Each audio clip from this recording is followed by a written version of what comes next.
Welcome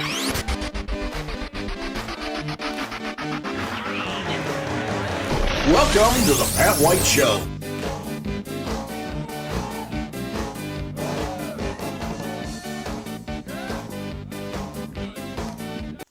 So, have you ever been to Memorial Coliseum? That's kind of a weird question to ask anybody in the Fort Wayne area because the odds are you've probably been to the Coliseum for one thing or another. Could have been a concert, could have been a basketball game, could have been a hockey game, could have been the Shrine Circus. I mean, there's many events, the home shows, farm and garden shows. I mean, you name it. The Coliseum offers just about everything. But there is a problem. The problem is, what are they going to do with it? What's going to be the future of the Coliseum? Well, it turns out the folks at the Coliseum decided to contact a company called Convention Sports and Leisure International, or CSL. Now, what they are, they're a company that studies, sees what's going on, takes a look and says, here's where you are, here's what you got to do, here's your future, and here's, well, not some good things either. So here's what they've learned. Memorial Coliseum was originally constructed clear back in 1952. That's what it looked like.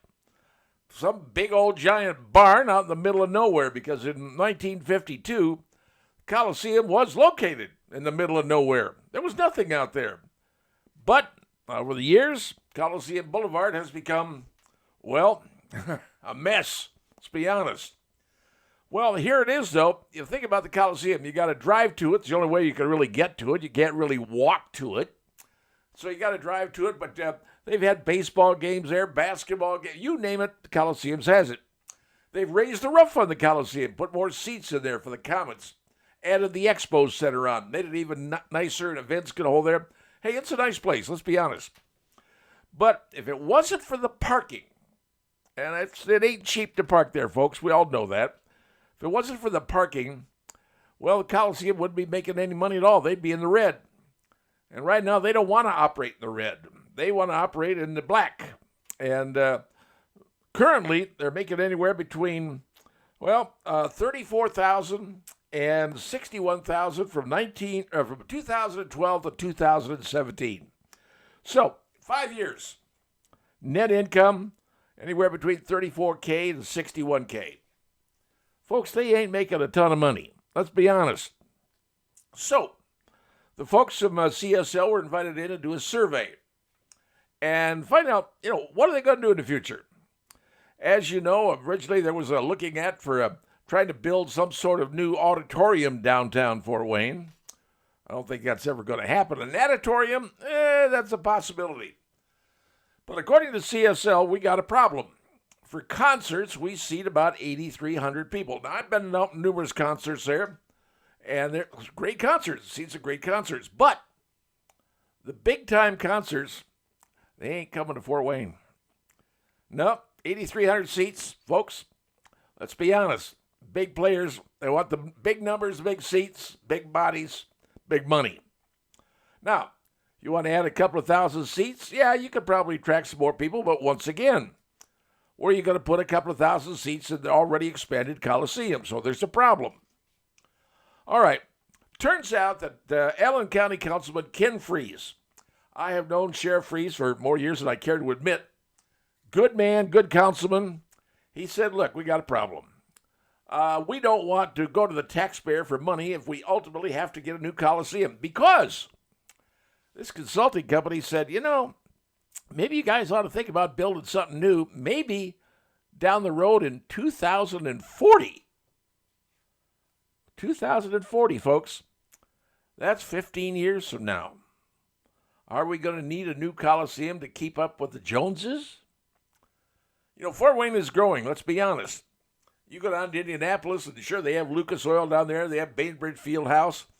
They built a new facility up there in the Fishers area just for the mad ants who left Fort Wayne to go to Indy. Got their own nice facility. Well, the problem here is the Coliseum costs money. And it costs somewhere around, for the next 20 years, it's going to cost about $50 million for upkeep on the entire Coliseum property. It isn't just the Coliseum, it's the Expo Center, the conference, all the stuff, all the grounds. $50 million, 20 years, it's about $2.5 million a year to keep the place going. Because you got to keep the grounds up. You got to keep everything repaired. You got to get everything taken care of. It costs money to keep a place open. The Coliseums, they don't have everything going on every single day, but you got to pay the entire time. So the big question here is, what should be done? Should they consider building a new Coliseum somewhere that is in, and I'm going to use the word, walkability? Walkability, because now, in the real world, folks, if you're going to build a center, a place for people to go to see concerts, events, or what have you, people got to be able to walk to it. They want hotels, they want stores. Yeah, you got Northcrest over by Coliseum, but are you walking from Northcrest to Coliseum? I ain't doing it. And I don't think you are either. So Sheriff Ken, as I call him, says that we ought to look into it, but maybe private companies. That's a very important part. Maybe private companies could put up the money and literally, after all, don't we have Parkview Field downtown? I mean, what if you had a Sweetwater Coliseum? I'm just making that up as I go along. But someone, private entity, sponsoring the whole place, setting up the whole place, and it becomes a private facility. Is that a consideration? Well, for some people, it may be. I'm just bringing this up to you so you understand the problems going on. Yes, the Coliseum exists now, and it's really nice. But it costs money to operate, and they don't make a whole lot of money in the long run. So should a private company be thought about coming in? Private equity, private money? Or do you taxpayers want to spend more taxpayer dollars to build or maintain a new facility? And remember, the new buzzword for a new facility is walking distance. Now you know what's going on, folks. Now you know the problem.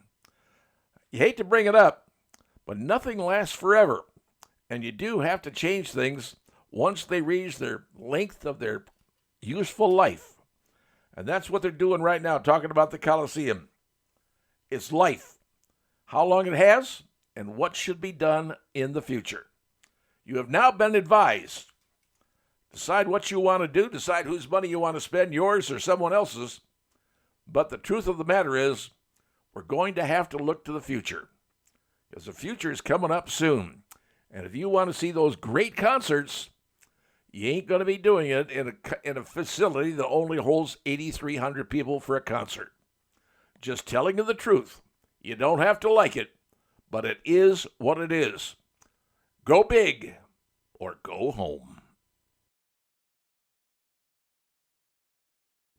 I'd like to take a few minutes to talk to you about the situation that happened down in Tallahassee, Florida, at Florida State University. And I'm going to come at you with a little bit different aspect because from 2015 until 2020, I lived in Tallahassee. Matter of fact, downtown Tallahassee, Florida State University is 40,000 students on the campus. Tallahassee, Florida is only 200,000 people. It's not that big a town. And like I said, 40,000 students, 200,000 people. That campus takes up a lot of that city. And I just lived north of the campus. And I can tell you, it's a very nice city. It's a very nice town. But obviously, things happen. They happen everywhere. And in my time living down in Tallahassee, I got involved with a lot of things. Matter of fact, this shirt I'm wearing right now, I was on the board of directors of the Sheriff's Department Citizen Alumni Association. And I've been involved with that police department, the Sheriff's Department. Walt O'Neill is the sheriff. Good man. Very good man. It's a great department down there. I mean, one of the best I've ever seen. And they're great people down there. And unfortunately, one of the members of his staff, if you will, her name is Jessica Eitner. She was 18 years on force. She's a school resource officer and is highly respected in the entire department. Like I said, I know a lot of those people in the department, and there's some really great people on that staff. Well, her son is named Phoenix Eitner, and he was a poli-sci major over at Florida State University. And the story goes that one of the students who was there on campus when all this went down, it happened about 11:45, getting close to the noon hour. A young man by the name of Adrian Stickney, 21 years old, business manager, studying that. He said he saw a young man get out of a car and take a shotgun and point it at another man. Shotgun did not fire, so he went back to the car and got himself a pistol. Turns out that pistol was his mom's pistol, because at the sheriff's department, when they change guns, you have a right to buy your previous gun. And obviously she did that, so that's where he had his gun, because he was 20 years old. Well, he ended up shooting a number of people. Now, 2 of the people who died were not, I repeat, not students. One of them was a former restaurant owner where I used to eat, so I know who it is, because I have a very good friend down in Tallahassee who calls me continually, thank God, and gives me a briefing. His former state police officers on the governor's bodyguard patrol. I know his son extremely well. His son goes to Florida State. Look, you meet people down there and you become very much friends. Florida State is a great campus. The Tallahassee is a great city. When I was down there, I got heavily involved with the sheriff's department and the Civil Air Patrol, because they actually work together. And I still have friends down there, friends who I'm in contact with and in contact with me, even in the fire department. You know everybody down there when you got a 200,000 population. Well, it turns out the 2 people who were killed were not employees or not students. Some of the other students that were shot have now been released from the hospital, and others are in good condition. They're going to survive. Now, Phoenix Eichner is in police custody. He has non-life-threatening condition. He's not talking to the police, but he was on the Youth Advisory Council to the Sheriff of Leon County. That's Tallahassee's Leon County. He was on that council. And these are where kids work with the sheriff and find out what young people are thinking. They talk to the sheriff, and these kids go out and do a whole lot of stuff. How this young man was not, I don't know, identified, I hate to use that word, but there are those down there who are saying he was kind of a loner. And he did make some statements during the past election that actually have been retracted by the Florida State Journalism Department, because some of the things he said about revolt and everything else. So, poli-sci student, political science stuff, people, you never know what they're going to say, and that's their choice. It's called the First Amendment. But what we know now is that whatever was going on, it wasn't necessarily a student on student. It may have been a student against someone else who are not a student. But all I can tell you is my time down in living in Tallahassee, Florida, I met a lot of great people, and I was heavily involved with the sheriff's department. They have one of the best outfits I've ever come across, and they're to be honored. Their Sheriff Walt O'Neill is one heck of a guy. And the mom, Jessica Eichner, class lady, school resource officer, highly respected. I feel bad for everybody in that department down there. Feel bad for the mom. And frankly, folks, it's a black eye to the sheriff's department. It's sad. Hopefully they'll recover, and hopefully everything will be fine. But I'm learning what's going on. And you know what? It's sad. But you can't control what everybody does, even your children. And sometimes you learn the hard way.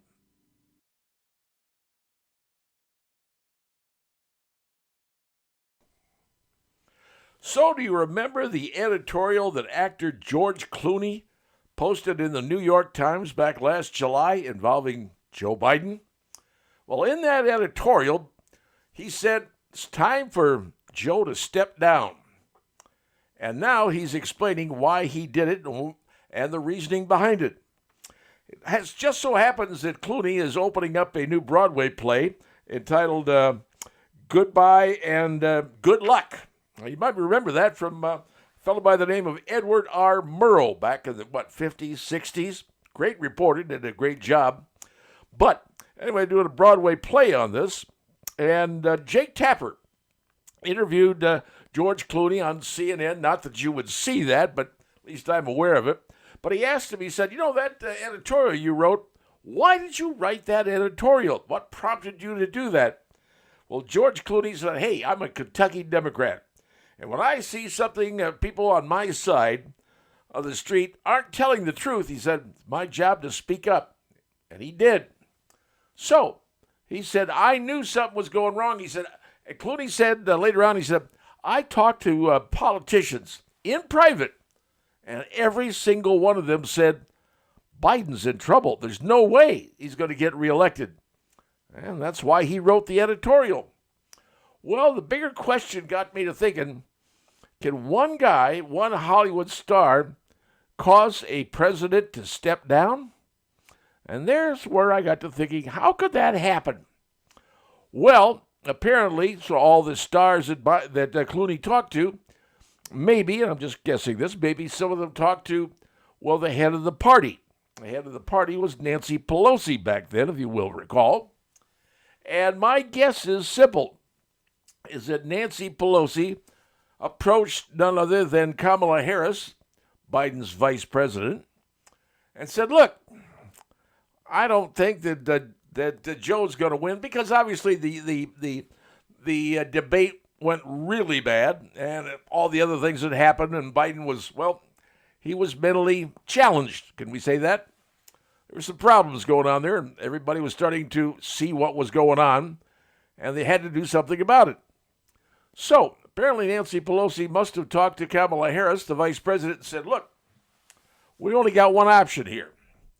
The option is the 25th Amendment. Now, 25th Amendment, well, that says that a vice president can go and talk to the entire cabinet and say, hey, the guy that's running the joint, my boss, ain't got it. And they can enact the 25th Amendment, which essentially can recall the president, take him out of office. Sort of an impeachment kind of situation, if you think about it.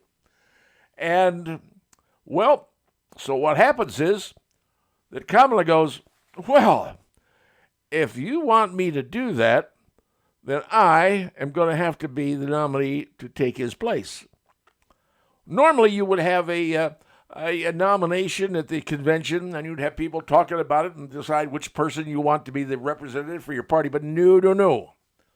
She said, this is what I want, or else I'm not doing this. Well, there was no other way to get Joe out of office, because his wife, Jill, who had been the vice president, second in charge when her husband was VP, she kind of liked being in the White House. And you could tell by the stories that ran and all the articles and what have you, Jill was sort of running the rodeo. She was. And she didn't want to leave, which may answer the question why Jill and Kamala are not exactly best buds anymore. So my guessing is what happened was Kamala took the deal under the notion that she was going to be the next presidential nomination. She went to Joe and said, here's what's going to happen. But she didn't go to just Joe. She went to Jill as well and said, hey, you two, you're out, or I'm invoking the 25th Amendment. That forced Joe to retire. Now, all this is supposition on my part. But George Clooney did write the letter that started the ball rolling. And the question now is, how far did it really go? And did it force Nancy Pelosi or someone of her nature to push to get the 25th Amendment against Joe Biden? History may bring all this out. May not. But at least you know how the entire thing happened and what prompted Joe Biden to step aside and what prompted his wife Jill to be very, very disturbed about it. Just a little something for you to chew on. And now you know. This past incident at the Auburn Conservation Club up in DeKalb County, an incident that happened. And it's a serious incident, folks, in my humble opinion, because it didn't happen just once. It happened twice. And it was caught on video, as you're going to plainly see. And here's what had happened. During the day, a couple of cars of folks pulled up, jumped out of their cars at the Auburn Conservation Club, and started shooting like it was a gang fight. I know I use that word pretty strongly because that's what I think exactly what they were doing. Now, the Auburn Conservation Club is a great club. They like to have the folks come out and shoot safely. Every conservation club works that way, and they are no different than anybody else. But, unfortunately, folks showed up at their club on a Sunday afternoon and started shooting when they jumped out of their car. Now, if you take a look at all the pictures here, and you see how they were moving and they weren't standing in any one particular place, they came back that night doing the same thing again. Now, Mike Warsler, the treasurer of the Auburn Conservation Club, he said, hey, that's really not good.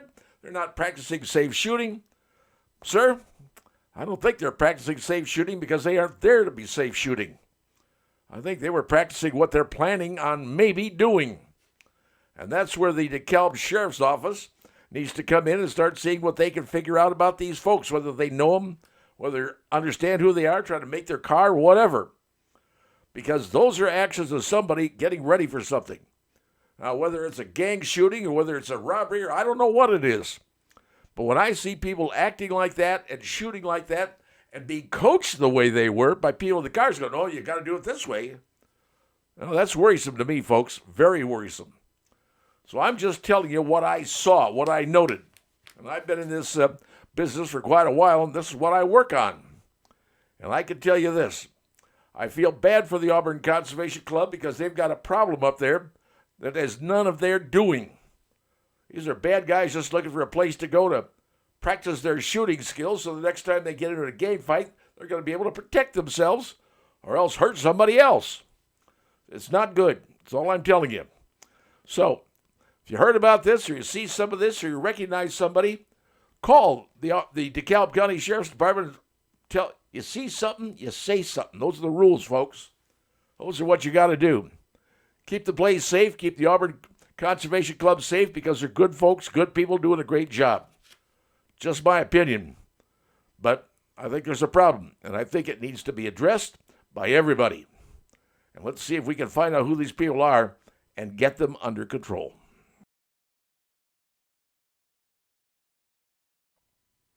One of the most difficult things that folks talk about, especially when dealing with older individuals, is dementia, Alzheimer's, cognitive disconnect. Call it what you will.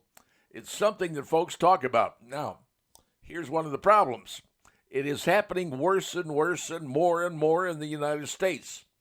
But what do you do about it? What can be done to reduce it? Well, it turns out that Baylor University just conducted a study, a peer-reviewed study, of some 40,000 adults having to do with Alzheimer's and dementia. And they found out there's actually some ways that you could reduce it by as much as 58% reduction. Now, what is it? Is it some miracle drug, something like that? No, it turns out that it's getting people involved in modern technology. Now, when you think about it, you're going, well, wait a minute. A lot of middle-aged people will say, well, I can't deal with that computer. That thing is too hard. It's hard to learn. I can't figure it out. No. The best thing is to do is get them to figure it out. Get folks involved. As they get older, get them involved in technology. Get them involved in learning about computers and tablets and all kinds of things that are new technology, the stuff that we're dealing with every single day. Have them learn about that iPhone, what you've got to do, how you can do certain things. Learn the technology. The more they learn, the more it keeps the brain functioning. And they're saying that people who do that, get involved in technology, reduce the problems and the situation involving dementia by as much as 58%. Now, what they're saying is when the brain's involved and you're having to do a lot of stuff and a lot of thinking and a lot of remembering and a lot of working on a project and getting to know what it is, you're making the brain work. And the more the brain works, the lesser time that you're going to have to develop such things as dementia and all the stuff that goes with it. Now, I know that sounds kind of weird and strange, but even social media, even if you get older people involved in social media, and we're talking about, the Facebooks, the WhatsApp, and all the different X and all the things out there, if they're involved in that stuff, they're thinking. The more you get people to think, the more you get them involved in technology, the more they understand it. I remember when I was a very young kid, I had a grandfather who made flies, fishing flies, very intricate things. And he worked on them. And you had to know what you're doing. It's very tight, close stuff, tiny things. Heck, you had to wear magnifying glasses and everything else. But he did that. He was sharp as a tack because he kept his mind going. And that's the important thing. Keep your mind going on things going on. Technology forces you to learn certain things. How to do certain things on a computer. How to operate a Facebook page. How to even navigate and say a program like Excel. what you've got to do to make things work in Excel. The more you keep the mind working, the better chance you have of not getting dementia. And that's what the good thing is. So that's what they've learned, folks. Baylor University study shows you can reduce the problem of cognitive impairment by as much as 58% by getting people involved in technology. Make them think, make them work, they understand, and once they're involved in it, the mind stays active. And when the mind stays active, well, you don't develop dementia. Something to think about, and might be something to prepare for.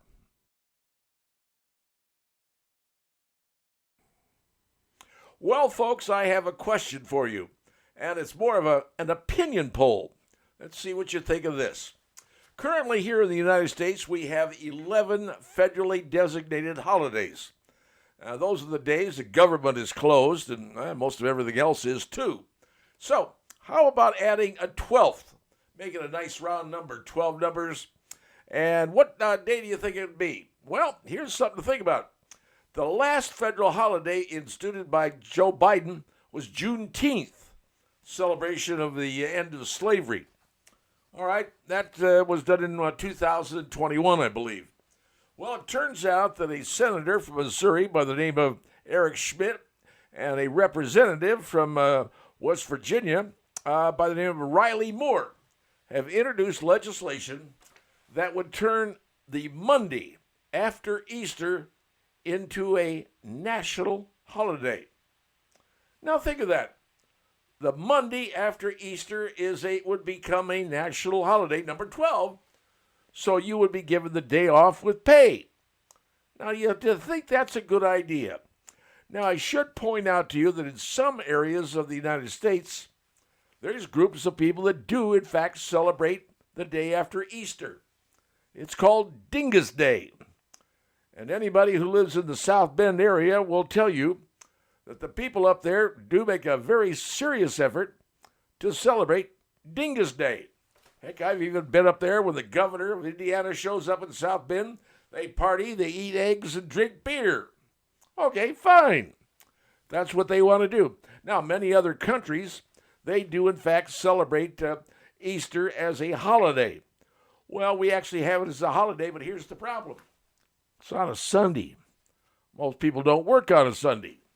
So, in order to give people a 3-day weekend, making Monday after Easter a national holiday, well, some people would say that's fine. But is it a good idea? Because, well, during the space in April, there's a couple of months in April and May, then, well, there's not a whole lot going on. You don't get a free day in there somewhere. These senators and congressmen think, you know what America needs? They need another 3-day weekend that falls into an area that doesn't have a 3-day weekend. Well, here's the thing. Do we need another day people sit at home and not doing their job? I mean, you can declare every day a federal holiday if you want. Nobody works, and everybody gets paid.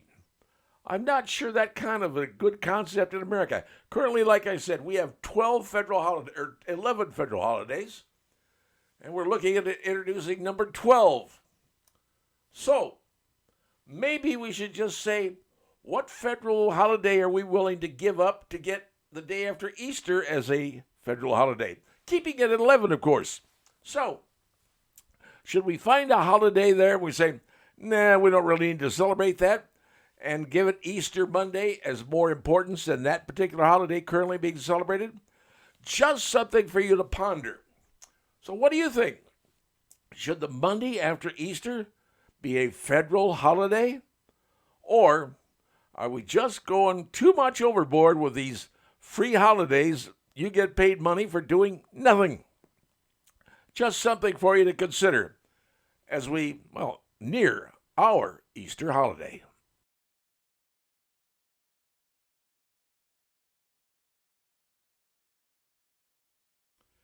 Today is April 17th, and today the United States Supreme Court agreed to take up what I believe will be the biggest and most important legislation of the entire Trump administration. I know that sounds like a lot, but trust me, I think this is going to be one of the biggest landmark pieces of legislation and court decision the Supreme Court is probably going to make in, well, probably decades. You're saying, well, what's so important? What could it be? The birthright situation. You heard me right. This has been talked about for a long time, whether people who are born here are automatically becoming citizens. Because, ladies and gentlemen, in this country, it's turned into a bit of a racket. I hate to say that, but I have seen it myself. When I lived down in Texas, I lived on the border, El Paso, Texas, to be exact. We would see women coming over from Mexico, having their kids in American hospitals, and then saying, my child is an American citizen, he or she was born on this soil, therefore I can bring the rest of the family in. In California alone, there's a complete system going on in California where companies are literally bringing in women from places like China and Asia and all sorts of other countries coming into hospitals in California so they can have their children in California and they suddenly become citizens, hence they can bring the rest of the family in. It has turned into a, well, for lack of a better term, a racket. That's what it is.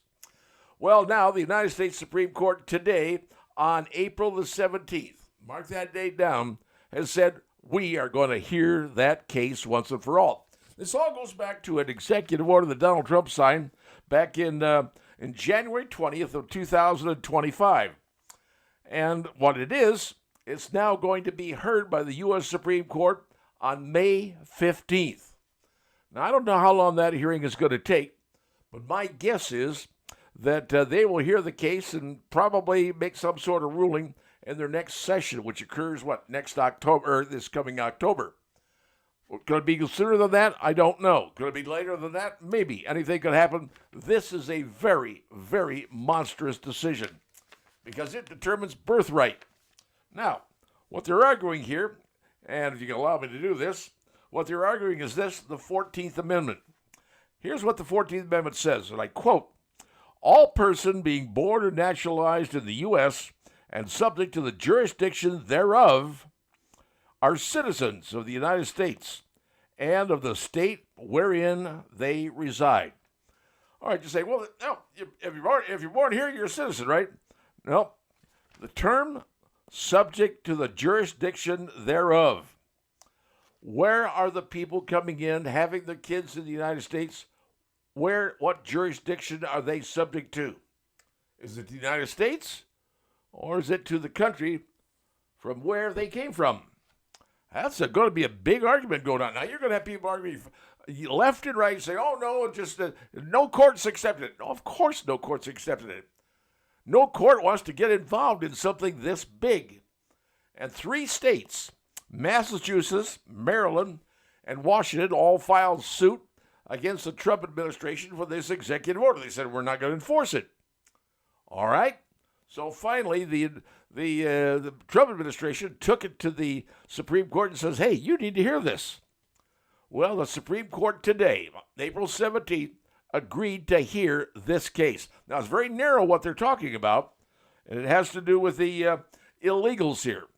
And what it says, according to the documentation file, it said children born of the illegal immigrants on those who were here legally but on temporary non-immigrant visas are not citizens by birthright.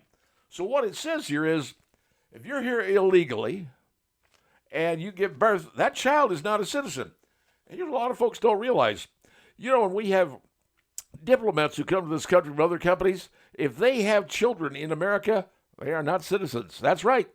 They're exempted, not citizens, because their parents are beholden to another country.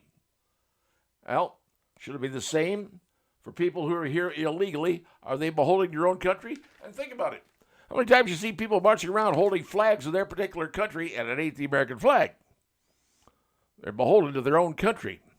So, the Supreme Court is now going to be hearing the arguments on May the 15th, roughly, from today, about 3 weeks. This is going to be a monumental case that will determine whether people who are coming here illegally, their children, who are born in the United States, are therefore citizens. This is a monster case, folks. And now I'm glad the Supreme Court took it up because once and for all, the question is going to be answered. Are the children of illegals in this country who come in, are they in fact citizens by birthright? This needs to be decided once and for all. And this Supreme Court is taking that issue up starting on May the 15th. How will it end? I do not know. But it's finally headed to the docket. And let's see what happens, and let's see the arguments and how they are presented. Something to think about, folks. Things could change dramatically in America. And why?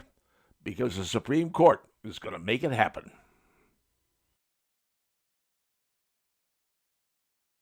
Well, did you happen to have the opportunity to watch the 6 celebrity ladies go up in the Blue Origin ride at Bezos Land, or Amazon Land, or whatever you want to call it?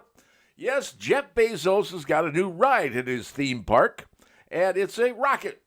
Yes, a rocket that you can go up in. It's a little trip. It lasts about 11 minutes. You climb inside, you take a nice seat, you put on your seatbelt, and then it goes off. Goes straight up, and then comes straight down. Got little parachutes on it, it lands, and then they put on a big hubbub at the end, and everybody scurries around, and you come out claiming that you're now an astronaut. Well, really? Well, it turns out that one of the celebrities on board was Gayle King. And, yes, and she is she's a reporter of sorts. I don't know what journalism school she went to, but whatever. She's now upset because people are saying that she was on a ride. Madam, you were on a ride. She said, well, this is just like Alan Shepard did in 1961. No, it's not. Trust me, it was not. You spent 2 days of training, and ladies and gentlemen, you want to know what their 2 days of training was like? Day number 1 was getting a custom body scan fitting for a custom spacesuit. At least that's what they want to call it. You had to look really, really good, and they did. Matter of fact, Lauren Sanchez, who was Jeff Bezos' fiancée, she had to have a special zipper put in the front so she could unzip it to show her, her aspects. Now, 6 ladies, all these fancy spacesuits. That's day number 1, get your costume fitted. Day number 2, you had to learn how to get into the capsule, get in your seat, fasten your seatbelt, and then unfasten your seatbelt and get out of your seat and then get out of the capsule. That was your training. You have more training when you're on a slingshot over at any amusement park. So there's the thing. That was their training. 2 days. 1 day to get fitted, the other day to figure out how to get in and get out and look good. That's what this was all about. Yes, a rocket shot you up into the air. Big, giant whoopee. Now, has everybody else done that? No, they haven't. But not everybody else has that kind of money. And this was a publicity stunt that Jeff Bezos put on because, if you notice, when they got on the ground, when all people are standing around waiting to open up the hatch and make everything big, suddenly that hatch door opens. You saw it on TV. Hatch door started open. A lady runs over. No, close the door. Jeff's got to do it. And then he came up with some sort of wrench and opened the thing. Ta-da! And everybody came out and proclaimed how great it was. Well, Ms. King, sorry. That's like going to Treasure Island or some other place or whatever theme park you want to go to. You were having fun at Bezos theme park, Amazon Land. Yes, it was interesting. Yes, what you did, fine. I got no qualms with that. But anybody can do it, provided you can put a down payment of $150,000 down, and the rest to be owed. So, was it momentous? A little bit. Was it something special? Okay, I'll give you that. But, lady, overall, it was a ride. Get over it. You can go to 3 miles, whatever you want to, and see it. It was a ride. And that's what most America thinks. Sorry, that's how we feel.